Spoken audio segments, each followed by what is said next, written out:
Welcome back to the show. We now return to Holland for continued highlights from round 3 of the UCI BMX World Cup. The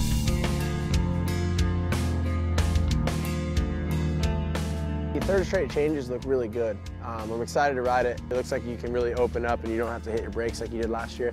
The rest of the track looks really good as well. That first straight is just wide open, just full speed. It's a big, long track as well, and it's going to make for some good racing, and it's going to be a good event for sure. This track is a pretty good mixture of, you know, everything, power, technical. It's long, it's got everything. I mean, the girls' track now, especially with the third straight changes, I think is going to be pretty technical. The first straight's still pretty open though, and you get to wind up. You're going to get to the bottom half of the track, and it's not as much pedaling, and it's that technical aspect. So, yeah, I'm just going to have to try to maintain speed in all aspects of the track, and it's going to be hard, but it'll be fun. The most difficult part for the women is going to be the third straight, I think. I haven't rode it that much yet because I crashed just when they changed it. It's going to be tight, like I said, but it's going to be important to get that third straight real dialed in. The track out there is really good. It's fast, it's smooth, big jumps, it's fun. After the changes they made here in Papendal, this track's probably my new favorite. It's a pretty upscale track compared to everything else, and you got to be on point, but you can also kind of flow it. It's a London replica, so I won there, so good memories, big jumps, technical, so I really like riding here. It's kind of windy like always, but I like it. We used to race in this track before because we were in the Olympics, and I think it's kind of the same, and I think it's very well for us. The crossover is like the challenge of the track, and the third straight is now bigger, so it's less dangerous, so it's better for us.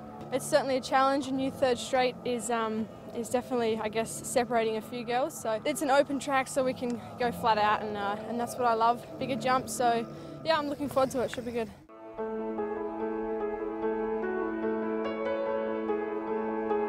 When I'm heading up the back of the starting hill, I'm pretty much trying to clear my mind and to kind of just go into autopilot and not think about anything and just kind of let it all go and just let my natural reactions just kind of take place. Just relax and try to clear my mind as much as I can. I'm here to have fun. This year is just having fun and do what I like to do is just ride my bike, and that's what I'm doing here in Papendal.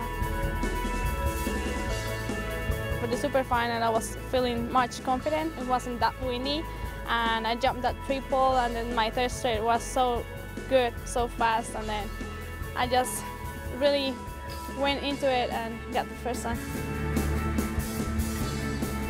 It's given me confidence. I'm feeling good on the track. I just have to be better on the gate, but my track it's really good. I'm going smooth and fast, and tomorrow I'll do my best, but I'm feeling really good. We're gonna see like 5 girls jumping that triple, so it's gonna be interesting. It's gonna be a good racing tomorrow.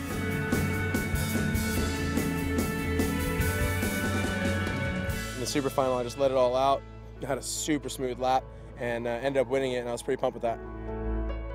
Connor's gonna have the 10th fastest speed at the bottom of that ramp. Connor loves to have the flowy style around the BMX track.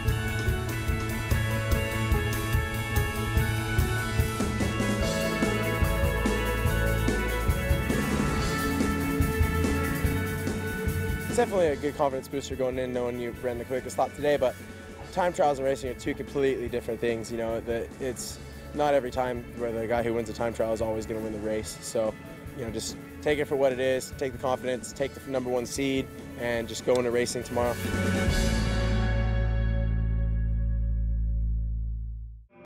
And we'll be back in Italy next week, but finally this week we profile some top Paralympian athletes.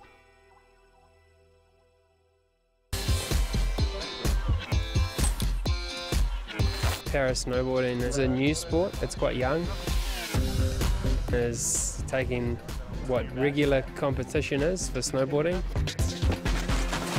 What they'll see is you know, high-paced racing over border cross course. Which means that all the runs are being timed. And we have 3 runs, and the combined time of the 2 best runs makes you the winner or not.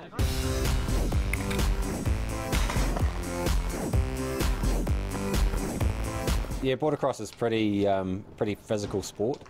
It consists of a whole bunch of different features down a race course. So you might have jumps and berms, Wu-Tangs like we had today. Wu-Tangs are really hard because it's a timing thing. You need to ride up the Wu-Tang and then jump over basically, but you don't want to land too far because then you'll land in a flat. So you need to be flexible with your legs, absorb the jump and stuff. And basically you've got to negotiate your way through the course as fast as you can. And most people will explain it as it's like motocross on snow.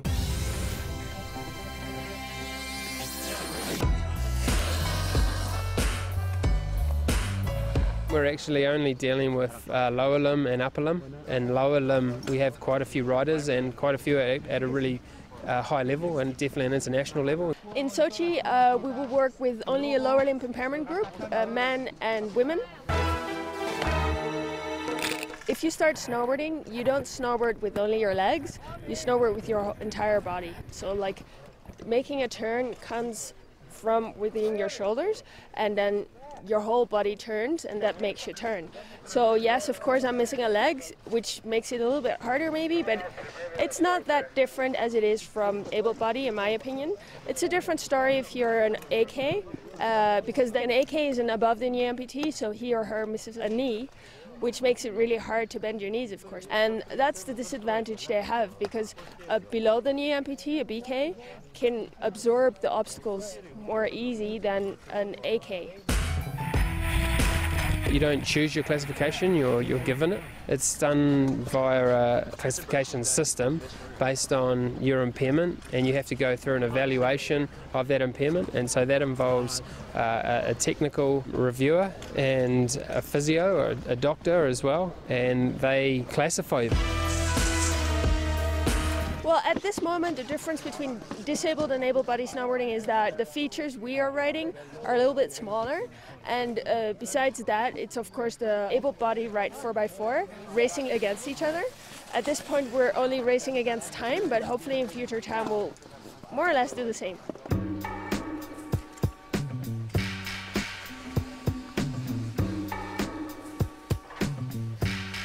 The equipment we use for snowboarding is individually adjusted. This is my prosthetic leg I use purely for snowboarding.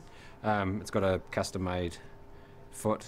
It's also fully adjustable, so I can adjust the air pressure in the foot to suit different styles of riding or different styles of courses.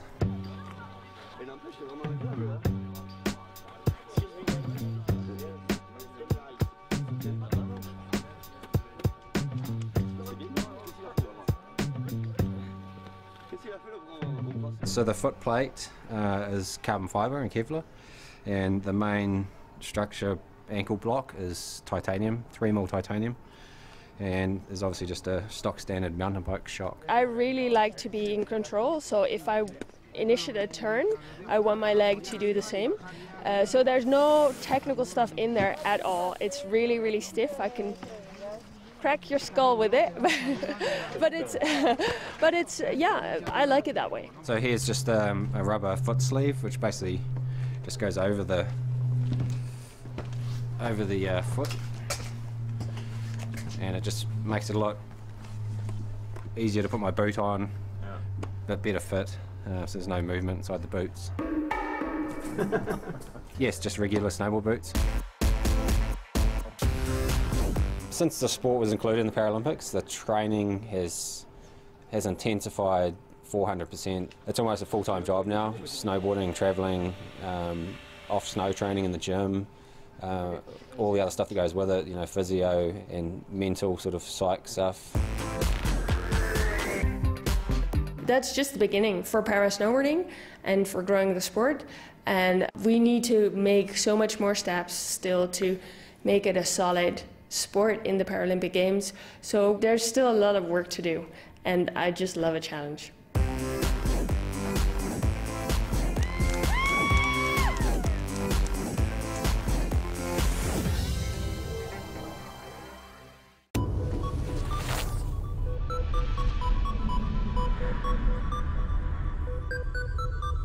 My name is Anna Schattenhuber and I'm a disabled alpine skier, and I compete in the women's sitting category.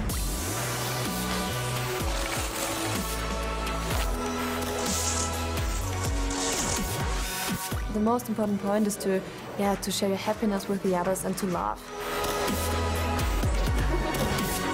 You can do everything what the others do, maybe something in another way. You have to win the race or you're in the fence, I think. And you have to push the limits.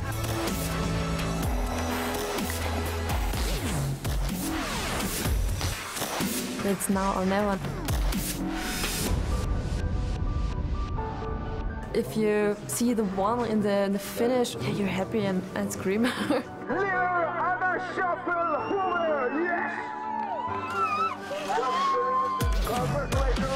Everyone looks on you and you know, okay, now you got it and you earn something of your hard work. Anna Schaffel-Huber.